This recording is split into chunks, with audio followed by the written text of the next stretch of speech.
Do you feel like your life is in chaos, or feel as if you aren't even conscious about your behaviour? Order is crucial to an organised life if you are ever to reach the pinnacle of your potential. When you buy something complex that either needs building or setting up, it usually comes with instructions. Humans are the most complex beings on Earth, but we were born with no information about what to do in life. This is where the 12 Rules for Life by Peterson gives us some sort of direction. In this video, I'm going to give you a summary of the 12 rules and conclude by giving you my own opinion on the book, including a rating out of 5. Rule 1. Stand up straight with your shoulders back. Peterson starts by talking about lobsters. He says that when male lobsters fight, they change their complete posture when they win or lose. The winner will take a more self-confident posture by stretching out to make himself look bigger, whereas the loser will lose its size whilst making them less confident. The lobster who seems to win more fights has the pick of the females. He becomes the alpha. The lobster who loses more fights tends to have worse posture and therefore becomes the least desirable to the females. This seems to be similar in our society when it comes to posture. When you take on a better posture, you feel more confident and it increases your self-esteem. Other people see you in a different light. They see you as a confident person. It can change your life completely. Rule 2. Treat yourself like someone you are responsible for helping. Have you ever been ill and had to take regular, scheduled medication for a certain time, but you miss a few doses or just stop taking it completely? But let's say your dog or cat was ill and you had to give them medication. You'd make sure you set an alarm on the dot when it was time for their dose. Why would you treat your pet better than you would treat yourself? Look at your life. If you were another person who was caring for you, what advice would you give to yourself? We seem to do whatever is necessary to keep the people we love happy, but forget ourselves in the process. Rule 3. Befriend people who want the best for you. There is a saying that you are the average person of the 5 people you hang around with most, so choose your friends wisely. Peterson says in this rule that you can try to help people, but some people don't really want to be helped. They just want to play the victim. They are stuck in their ways and don't want to change them even if the habits are bad. Would you recommend your friends to anybody else? If no, then why would you be their friend? Let's take an example.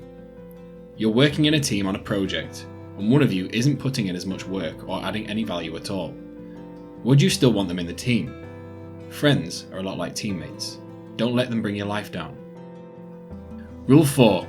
Compare yourself to who you were yesterday, not to who someone else is today. There is always going to be someone who has more than you of something. The President of Canada is a great accomplishment, but it isn't as if he or she is the President of the United States. Life is not meaningless because you can give yourself meaning. By putting yourself on a path of self-progression, you can find your own value. What do you think you want? Think about it. Will it truly make you happy? Sometimes all you need to find happiness is right in front of you. Once you get that sports car, are you going to see someone with a better one and want that instead?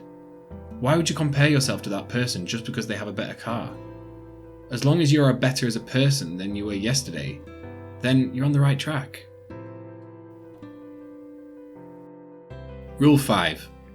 Do not let your children do anything that makes you dislike them. Peterson says that it is you who has the responsibility to discipline your child so they can engage and act peacefully with other children and other people. If you don't discipline your child properly, then you may ruin their lives in the future. You may not enjoy disciplining your child because your child may seem to hate you every now and again, but you should be prepared for this. You are not your child's friend, you are their parent. If you are annoyed at your child's behaviour out in public, what do you think other people will be thinking? Rule 6. Set your house in order before you criticise the world.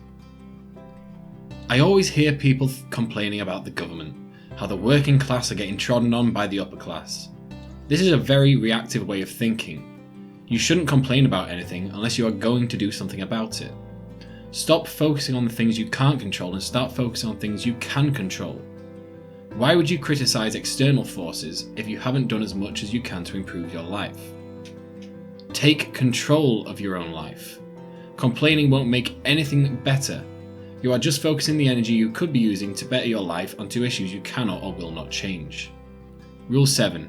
Pursue what is meaningful, not what is expedient. We live in a world where people want instant gratification. People want fame and fortune, but once achieved realise they aren't happy. It's because their lives still have no meaning. What are they doing to actually better the world or others? This brings meaning to your life. This is why some people who have lots of money are depressed or they commit suicide. They feel like they have no meaning.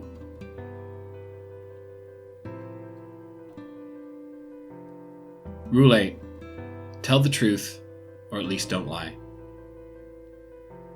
If someone finds out that you have lied or misled them, then they will most likely not trust you again.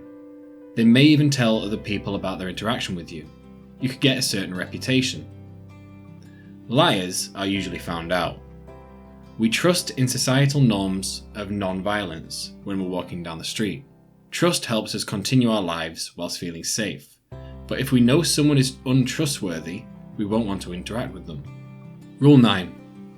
Assume the person you are listening to knows something you don't. I go on Facebook and see arguments and debates on all sorts of topics, and do you know what the outcome is from most of these squabbles? Absolutely nothing. Both parties have flamed each other and given their views in an aggressive manner whilst not taking in any of the other party's points. They don't want to listen. They are arguing for arguing's sake, not to understand one another. You should always be of the opinion that any person you talk to has something to say that you do not yet know. You should always be trying to learn new things. Therefore, you should listen more than you talk. I know a lot of people in my life who need to use this rule. Rule 10. Be precise in your speech. If you aren't precise in your speech, or you aren't capable of communicating correctly, then you will most likely fail in the most important areas of your life. Cooperation is key in this current society, so if people don't know what we're trying to say, then we may receive improper help.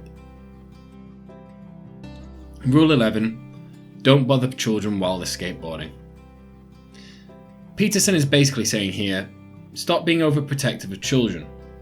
Of course, stop children from doing things that are actually dangerous, but if you stop children from pushing themselves, they won't learn. By the time they're old enough, they will have lost all their drive to grow. Children are always trying to become better. A baby with capable legs will never give up until it has learned how to walk. Rule 12. Pet a cat when you encounter one on the street. Enjoy the little things in life. Tragedy and suffering is real, but you can make the best of life by seeing the beauty around you. If you're going through a tough time, live in the moment. Don't think about what your life will be like in a year, a month, or even tomorrow. Think about what's going on right now. Take in the beauty of everything. Conclusion. I enjoyed the 12 Rules for Life by Jordan Peterson. The rules were very practical, and he included a lot of information, both scientific and from his own experience. However, I thought he did include a lot of points which were used to fill out the book. Plus, he included a lot of information about the Bible, which did in a way sound preachy even if it wasn't meant to be. I give this book 4 stars out of 5. So, comment below if you're going to read this book, or if you have read it, tell me your thoughts. If you enjoyed this video, don't forget to press the like button and subscribe to this channel if you want to see more content like this.